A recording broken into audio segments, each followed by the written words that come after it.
Roquemort, un village dans le Gard. Depuis 5 ans, Stéphane souffre d'importantes douleurs à l'estomac. Donc voilà les documents médicaux qui attestent de mon problème de santé. Qu'est-ce que vous avez en fait? J'ai cette douleur ici. C'est très localisé. C'est ici, elle est constamment là, je la sens. Là aujourd'hui? Là, en ce moment, j'ai mal. C'est supportable, mais je sais que j'ai quelque chose ici qui me fait mal. Qu'il puisse y avoir un lien entre ça. En fait, et ça. Stéphane souffre d'une bactérie, l'Helicobacter pylori, que l'on rencontre habituellement dans les pays les plus pauvres, où il n'y a pas de règles d'hygiène. Les conséquences peuvent être dramatiques. Qu'est-ce que vous risquez aujourd'hui? Si on ne traite pas, au moment où on trouve, ça, en gros, c'est une bactérie qui vous dévore l'estomac. Voilà, pour imaginer. Elle vous sclérose l'estomac de part en part. Donc à terme, c'est un estomac plein de trous. C'est une issue fatale. Comment Stéphane a-t-il été contaminé par cette bactérie? L'enquête de la gendarmerie accumule les preuves et elles font froid dans le dos. Après 18 mois de recherche, les enquêteurs découvrent que le supermarché local vend de la viande avariée en trichant sur les dates limites de consommation. Le gérant et le boucher sont mis en examen.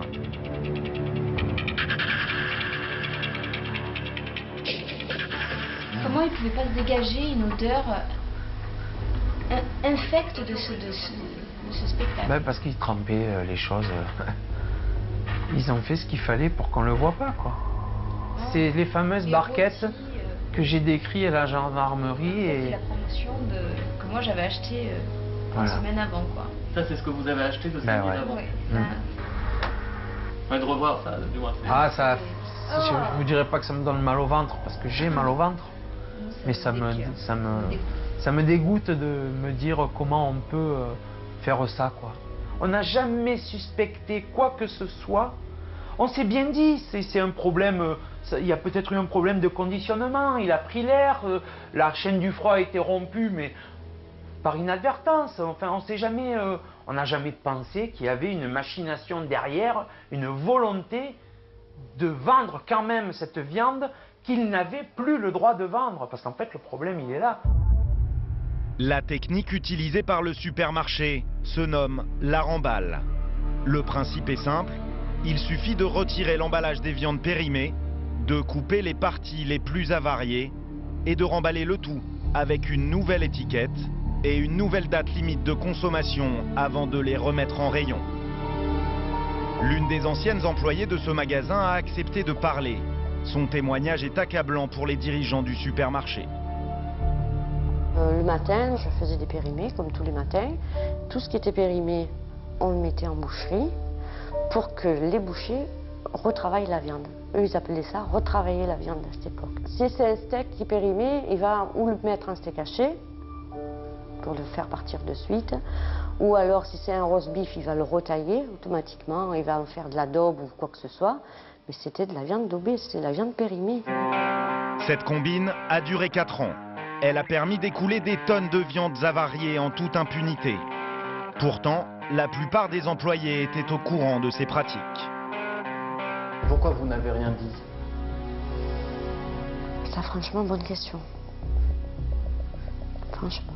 On se le disait entre nous qu'il n'avait pas le droit de faire, mais à lui, on n'a jamais...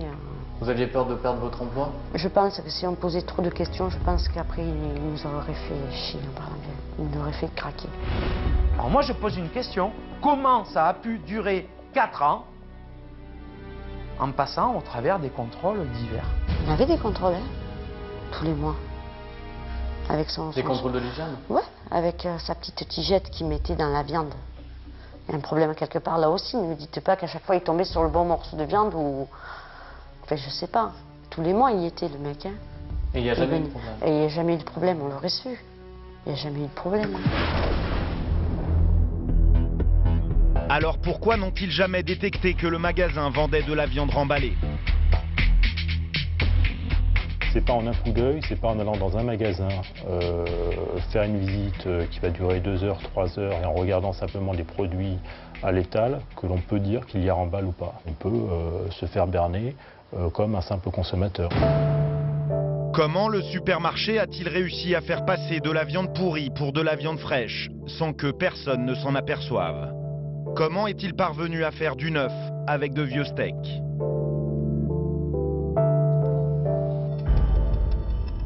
Un boucher qui a pratiqué la remballe pendant des années a accepté de dévoiler les techniques qu'il a longtemps utilisées pour arnaquer les clients. Pour sa démonstration, il s'est procuré des morceaux de viande périmés, pareils à ceux qu'il avait l'habitude de retravailler. Alors, voilà de la viande que l'on a achetée il y a une dizaine de jours. Alors, on va commencer par le plus flagrant. Par le rôti de bœuf, par exemple.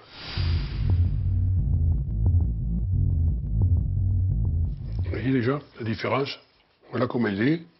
Je vais enlever une tranche de partout. On enlève tout ce qui est noir.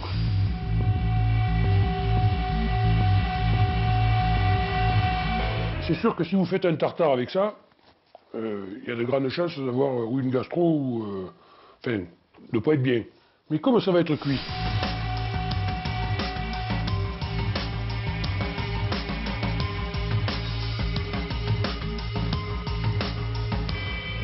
Alors bon, vous remettez ça, bien entendu, dans une barquette blanche. Hein. Voilà le rôti que vous récupérez. Pareil que le rôti de bœuf. Comment on reconnaît laquelle est abîmée, par exemple? Ah ben là, c'est normal. Ah mais la couleur. La couleur et l'odeur. Là, qu'est-ce que vous allez en faire? Ben là, je vais en faire une entrecôte.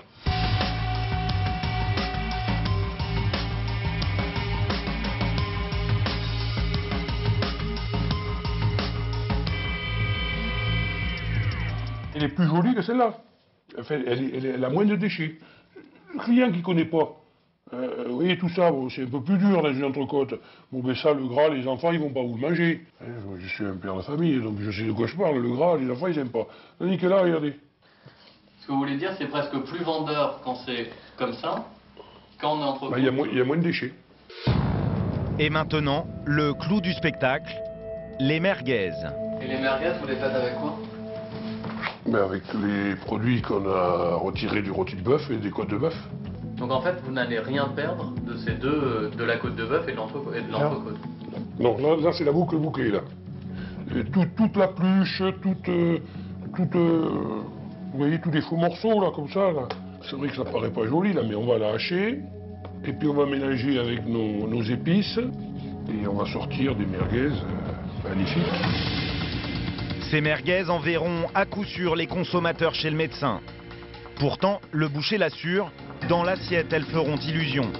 Car les spécialistes de la remballe ont un truc pour la faire passer inaperçue. C'est l'épice à merguez qui fait la merguez, quoi. L'avantage de l'épice, c'est que ça va couvrir le goût, ça va... Oui, ah bah oui, ça va couvrir le goût. On va mettre un peu d'eau. Alors, plus vous mettez d'eau, plus ça gagne d'argent. Hein.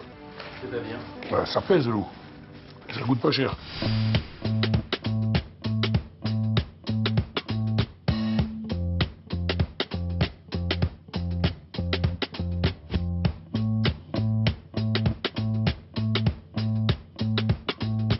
Voilà, là, bon, le plus... Ça, c'est un classique de faire de la merguez avec du bœuf qui est... Ah oui, ça c'est un classique. C'est un grand classique, ça.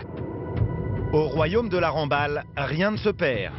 Une seule solution pour éviter de se faire piéger, acheter la viande chez un professionnel de confiance, car la grande majorité des bouchers de grande surface vendent des produits de qualité et condamnent ces pratiques.